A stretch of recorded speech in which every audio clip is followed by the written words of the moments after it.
Hello and welcome to another episode of The Kickout, the final word in professional wrestling. This is a Card Subject to Change production. I am your host, the Wizard CZ, and joining me, as always, is one half of the For Frequency's Sake Tag Team Champions, Never Wrong Nick Bull. Nick, we just came off of a fantastic episode talking with Damien Saint. I think if you haven't watched it, it was our 150th episode, so milestone there. And if you haven't gone back and watched or listened to it, I highly recommend it. It was a lot of fun. Absolutely was. Damien was great in studio. We had talked to him before previously on a podcast when we did our pre-show podcast party.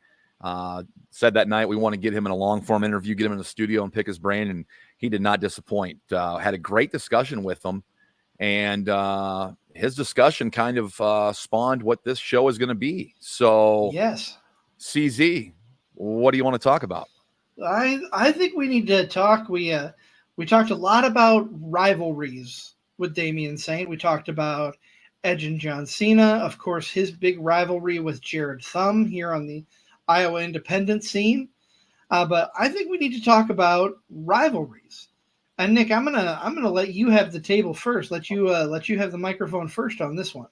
Yeah, I thought that was kind of the backbone of the conversation that we had with Damien in episode 150 was the talk of rivalries. We got on the subject with Edge and John Cena. Of course, Edge and CM Punk had one. If you want to talk rivalries, Stone Cold and The Rock, Roman Reigns and Brock Lesnar. You could talk the Bloodline right now and what's going on with that.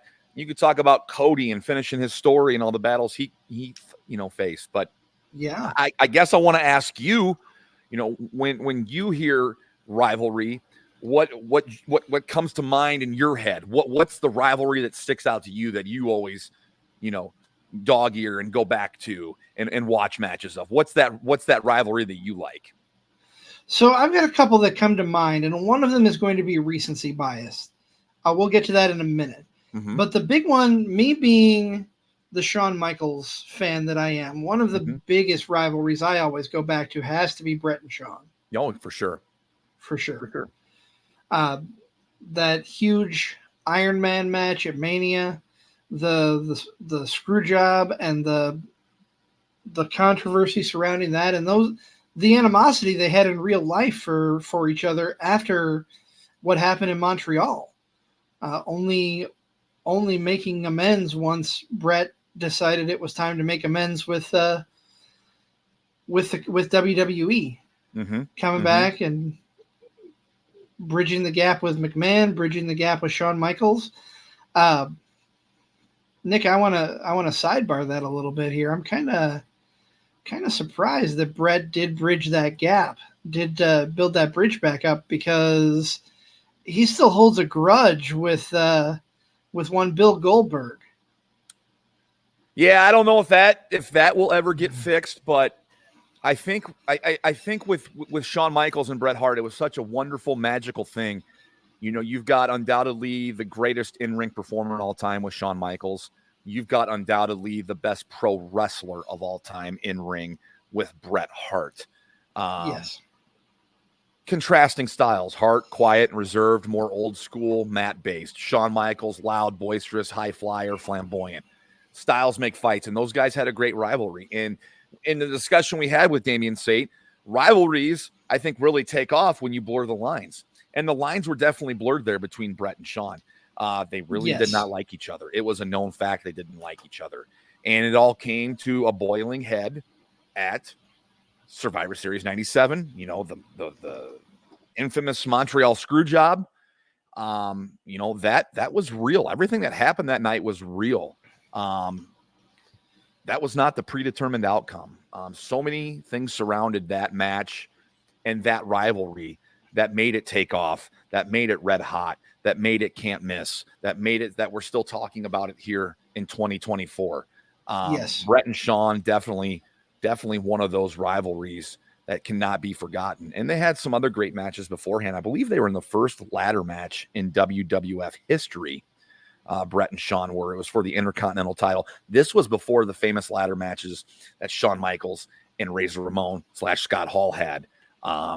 Brett and Sean had a ladder match before those two monumental, historic, game-changing wrestling matches that Sean and Razor had. But getting back to Brett and Sean, unbelievable.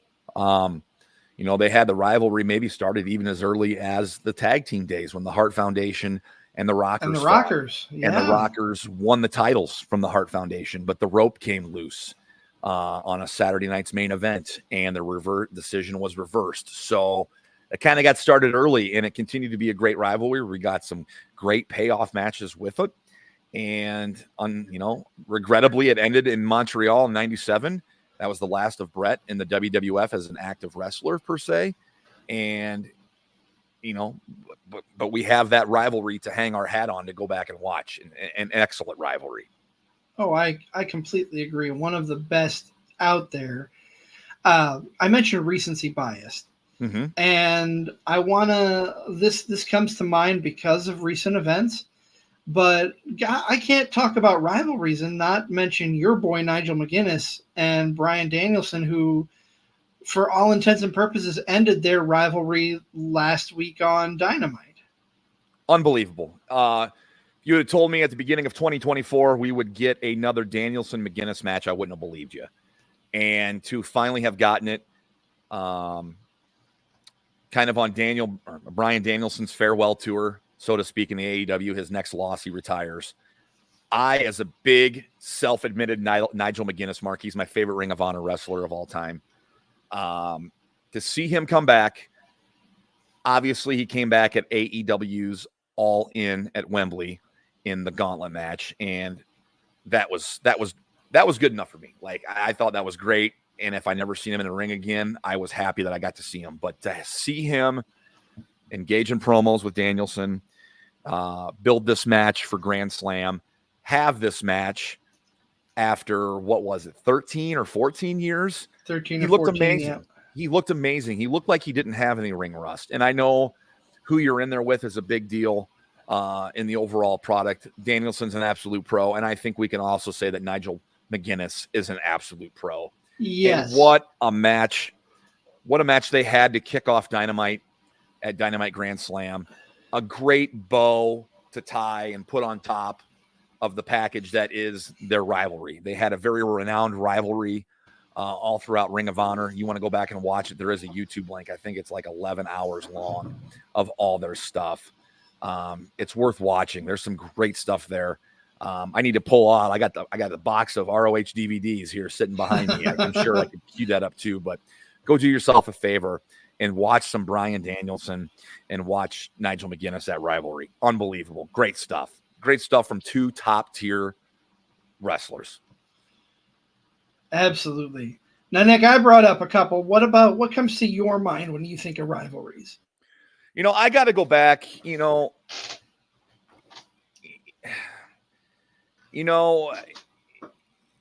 I'd be remiss if I didn't mention Hogan and Savage, from my earlier wrestling fandom days, Right. The Mega Powers coming together, then the Mega Powers breaking up, and them having that feud culminating at WrestleMania 5, I believe. You had that's very memorable for me as a kid growing up. Stone Cold and The Rock. I mean, I think they were the perfect muse for each other. They both could go on the mic. They both were so over with fans. And they wrestled at they wrestled at the highest, the pinnacle, the peak of the business. They main evented WrestleMania. So I think of that a lot. And I always think back to that My Way or the Highway Limp Bizkit promo video for them too, and how that's caught on with today's generation. Like, the younger kids are going back and watching that. And I just really have great memories from that rivalry. Stone Cold and The Rock are two of the all-time greats. And that comes to my mind when I hear the word rivalry. I would feel bad not mentioning some semi-current rivalry that I know is gonna pop you a little bit here. I'm going through a rewatch of old NXT shows, and I'm not there yet. I'm not to this point yet, but one of my favorite tag team rivalries led to one of my favorite singles rivalries in NXT specifically, and that was the Revival and DIY that led into Ciampa and Gargano. Yeah. Once again, you've got, 4 guys who can wrestle tag team singles, and they do it well. And the DIY Revival matches are a thing of beauty. Wasn't the last one a 2 out of 3 falls match? Was that the big culmination? I know they had a 2 out of 3 falls match somewhere in that rivalry. Those 2 teams. I'd have to go back and look. I mean, you are never wrong. But I'd have to go. When it comes to memory, never wrong on the takes, but when it comes to the memory, a little shady. But I think they had a 2 out of 3 falls match, and that's the one you kind of want to go back and watch. 2 great teams going at it. Would love to see them go at it sometime soon, someday down the road. I don't know if that happens with the promotions they're currently in. And we've got some good rivalries going on now. I'm going to throw out one more rivalry. And it's not a very popular rivalry with the masses, but I think at the core of it, it's a good rivalry to watch because both guys can go in the ring. And when I watch this rivalry at the time and when I watch it back now, I always get like, hey, it was all about one-upsmanship with these two. Like they were just trying to top the other guy. I don't know if they really hated this guy. I don't think these guys really blurred the lines, but their in-ring work rivaled each other, and that is an ECW with Rob Van Dam and Jerry Lynn. Wonderful rivalry if you want to go back and watch the timeline of the matches. When they hooked up, they weren't bad matches. The crowd was pleased, and it's a lot of string wrestling. It's a lot of different spots, but to me, it's a total game of one-upsmanship between the two, and I just it's like a dark horse rivalry that I think doesn't get enough love, and I hope I give it the props it deserves here on the Kickout, and I hope you guys actually go and watch some of those matches between Rob Van Dam and Jerry Lynn. Yeah, I kind of, you got me now motivated to go and seek those out because I was never really big into ECW. I know that was during the tape trading days. ECW never really was on my radar until they started creeping into WWF at the time, WWE, in the later years of ECW. But yeah, I want to go back. I'd love to go back and rewatch those. That sounds like a fun time for sure. Well, we've had a fun time for sure on the Kickout. We hope that you have as well. CZ, if you want to pull the curtain back a little bit and let our listeners and our viewers know if they're watching here, what they will see on episode 151 of Card Subject to Change. Absolutely. 151, we are going to be talking about WWE Bad Blood. And I'm super excited because obviously the marquee matchup, yeah, you've got Roman and Cody taking on Solo and Jacob, but the marquee match has to be... Which has been a rivalry, right? That's a rivalry. Right. And I'm not poo-pooing on that rivalry or that match by any means. I'm sure it's going to be fantastic, but the marquee match has to be the rivalry between CM Punk and Drew McIntyre that will culminate in Hell in a Cell. Yeah, many believe this will be the payoff between the two, the third match, maybe the third and final match between the two for quite some time. These guys have done their job in hyping this match, hyping this rivalry, blurring the lines, making it real. I cannot wait for Hell in a Cell Bad Blood. I think it's definitely why I'm tuning in. They put together a good card, don't get me wrong, but it's why I'm watching that show. Absolutely.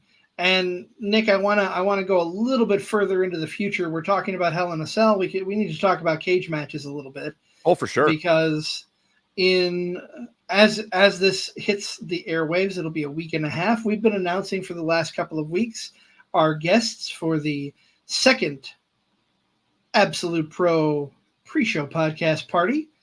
I will be going to Waterloo. Nick, I don't know if you want to go too far behind the curtain, but I'm going to officially announce it now. Zach has mentioned it. Nick will not be joining us because of family obligations. I will be joined in Waterloo by the Shotgun Wrestling Radio host, Zach Takis. And stay tuned. We'll be announcing one more guest at the end of this week. But I'm excited. I think I'm sorry you're not going to be there because I know you and I had a blast at the first one. Yes. But maybe this won't be the last. We'll have to wait and see.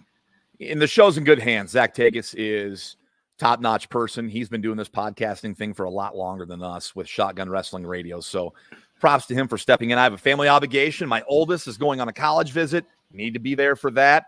Otherwise, my butt would be in Waterloo to watch some absolute pro wrestling, a cage match. They're going to put on a good show. The show is in very good hands, of course, with the Wiz and, of course, with Zach Takis. You guys are going to do a good job with that. But yes, I will not be in attendance, will not be on that show, but Zach will fill in for me. And I don't think we could have found a better replacement. And I'm glad he's stepping in. So yeah, that's what's coming up for the card subject to change. Absolutely. We've got a fun couple of weeks. We've got a couple more interviews coming up in October as we head into the end of the year. We're getting real close to 2025, and I'm going to start reaching out to people and booking guests for next year here pretty soon. It's crazy how fast this year went. Time flies when you're having fun, right? And if you like what you're hearing here, you like what you see here on either the Kickout or the Card Subject Change, send us a line, like, follow, and subscribe. Tell a friend, share a review. Let us know if there's a topic you want us to discuss here on the Kickout. Reach out to us on our socials. They're available at the Wizard CZ, at NickBull55. We'd love to hear from our fans. We love to talk wrestling. That's why we're here. And until next time, this has been the Kickout, the final word